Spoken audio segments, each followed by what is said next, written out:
Aquarius, welcome to Setting Your North Star, a kind of quite a short but long form reading. So you, in the idea of setting your North Star, you're feeling a little bit defensive, the wounded healer. Look at him, bandage around his head. He's made that fence.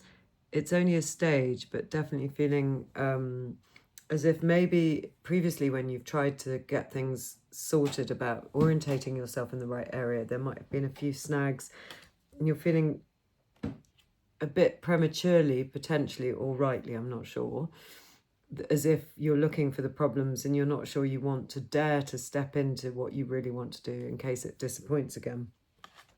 Your root skills for what you have is another 9, the 9 of Pentacles. So in fact, even though you're feeling really defensive, it shows you as actually being somebody who's very good at what they do, who has quite a lot of abundance around them, whatever that means to you. There's a sense of accomplishment. You've tamed that falcon that's sitting on her hand. You're looking at your beautiful pentacles in your gorgeous garden. The robes are fantastic. There's a lot of sense of you being in a very good position despite feeling a bit defensive. I think whatever you do, if we're talking about work or love, you have some good sort of experiences behind you and a sense of kind of accomplishment, and you're kind of quite an amazing person. What to let go of, what's been built on the wrong foundations in the past, any short, sharp shocks from the Tower based on putting your energy behind the wrong thing, because it's not a firm foundation. You're building, you have been building potentially recently, and maybe that's why you're feeling a bit defensive, on the wrong ground. So you've not been using your instincts enough to get yourself to exactly the position where you're putting your energies behind what actually works for you, what you really want. So how to set your North Compass. We've got the Star, which is Aquarius's card, and Temperance. It's beautiful. 2 major arcanas. So what's so beautiful about this is the card that comes after the... So it goes from the 15 to the 16, sorry, the 16 to the 17 here. This short, sharp shock is followed by the healing of the Star. So it's when everything starts to recalibrate and align. You realize what wasn't right because it hasn't worked. It's come down. And now you're in a position of literally, there is your Star. Healing and acknowledging what hasn't worked helps us then realize what we really, really want. I don't know if you've ever had that experience of a very bad relationship, and when it finishes you think, oh, okay, never again. I now know I won't tolerate that. What I need is another type of relationship, another set of characteristics to work with, or a heart energy. So it's very much that. It's being open, you know, without clothes, being able to pour your emotions, one into the ground, one into the collective consciousness, all this, the Star of Venus, the Star of Bright Hopes. It literally is as if it's clearing after this defensiveness, after this shock. And with it, a kind of alchemy with this Temperance card. There is a pause while you finish your healing, while you get things sorted after this shock. But there is an alchemy in that moment, and the new dawn is coming. Again, they both have 1 foot in the water. What does that mean to you? 1 foot in an emotional world that's informing things for you. What's that about? There's such beautiful cards. So we've got 14. We're missing the Devil, 15, but we've got 16 and 17. So you're pausing to heal. That's how you're going to find all the energy from what it is that you're supposed to be aligning to next.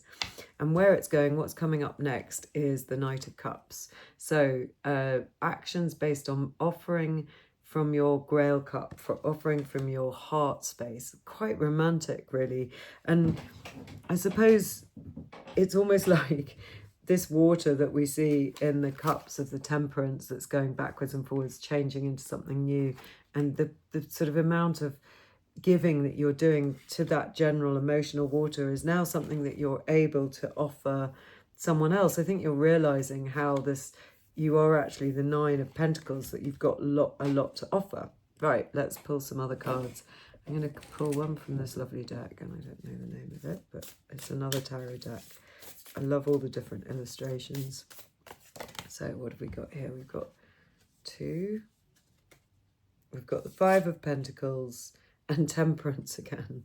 So it's talking about this journey that you've been from the Tower to the Temperance, the 5 of Pentacles to the Temperance. It's acknowledging that things might have felt quite out in the cold there. So we've got 2 people, but normally we say, look up, see that church, whereas we feel these 2 are firmly headed towards the church. So even if you don't feel 100% in it, the cards are telling you that you've got your eye on how to get yourself into somewhere a bit safer. And here, this beautiful Temperance, the water shown again, and we've got the mountains and the sun coming up in the background.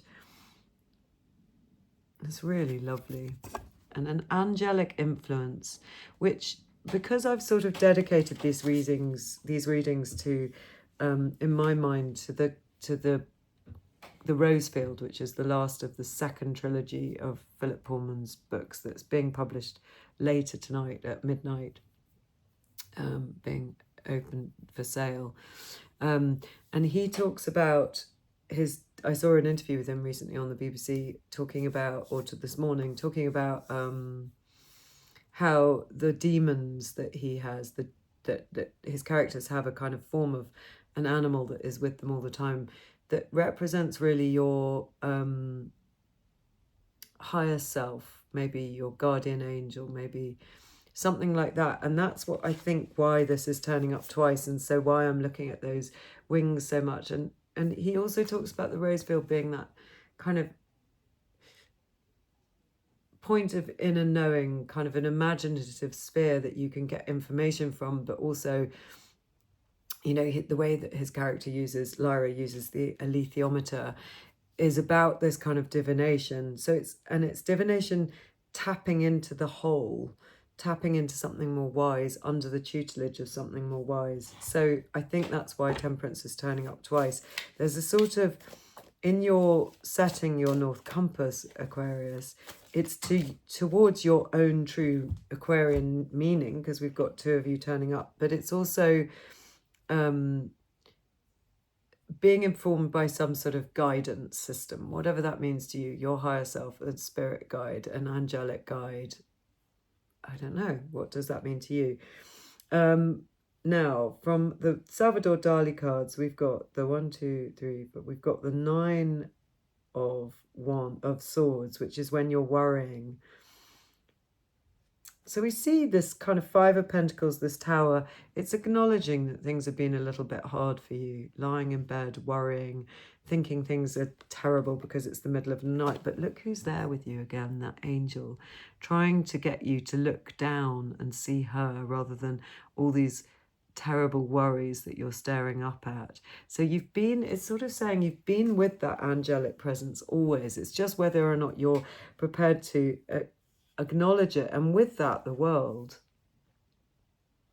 such an interesting world, because it's got something of the devil about it. You know how I said the devil wasn't here, but anyway, we're talking about the world getting everything correct in its right order, but there is something very devilly about this, and these characters are bound by the neck. It's really interesting. So it's like a mixture of, you know, is that what Dali was saying? Is he saying the world being bound by the sort of rules of the world, or the kind of strange messages of the world that might not be your own angelic messages, your own spirit team messages? That's what I'm picking up from that. The angel's still hanging around, wanting your attention, and we know you're about to listen to her. See what the Crow cards have got to say, and then we'll pull a couple of oracle cards. What's this one? The Death. There's this rebirth coming. All these major arcanas coming up for you, Aquarius.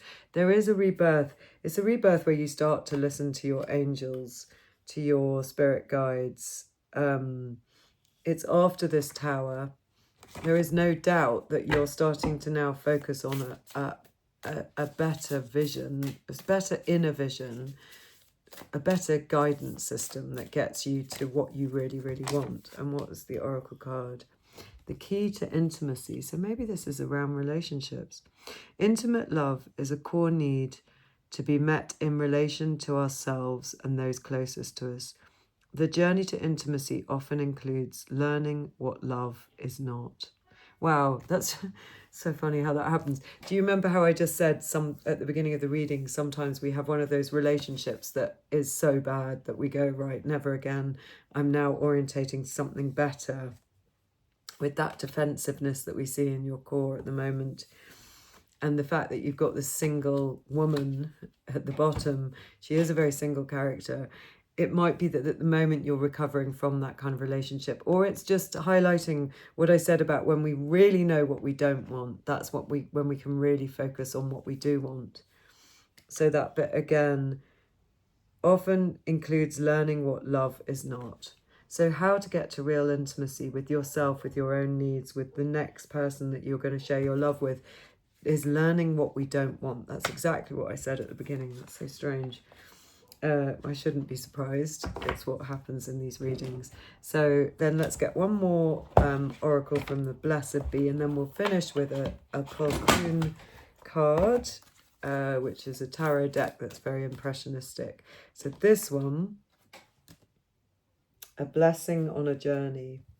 Let's see what that is. Number 22. Number 22.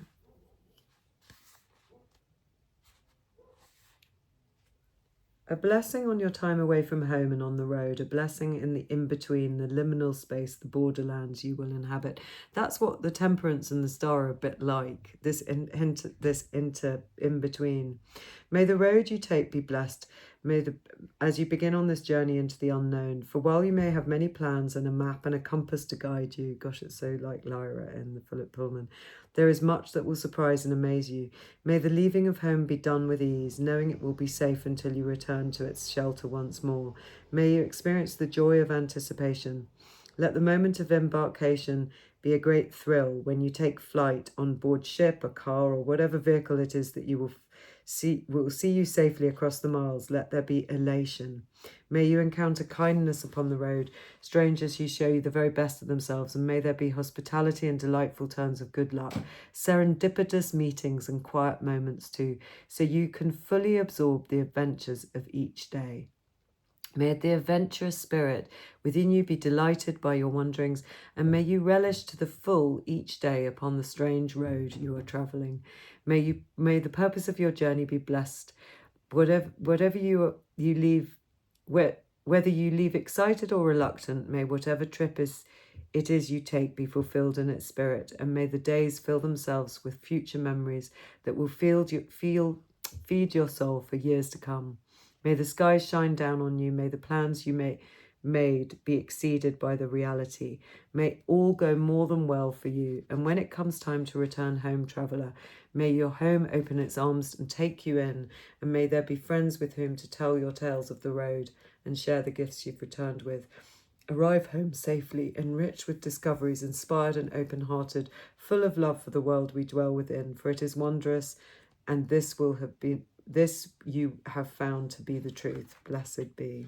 That's beautiful. So you're setting off on this journey to intimacy from a position where maybe you had not been in the right relationship or the right relationship to life, where you found out what you don't want through the Tower, and now you're setting off on this new journey, and it acknowledges that card that you might feel a bit nervous or you might feel excited, we don't know, but regardless, there's blessings in it for you.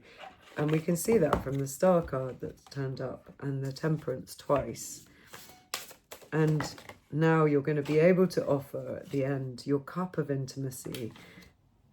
That's maybe what you're learning. And from the Cocoon, the Four of Wands. Wow, the Marriage card. Really, maybe this is about a proper union. Maybe it is that you've just come out of a relationship that has been painful, and we're now getting you into a position where you can really partner with somebody beautiful. The Lord of Perfected Work. There it is.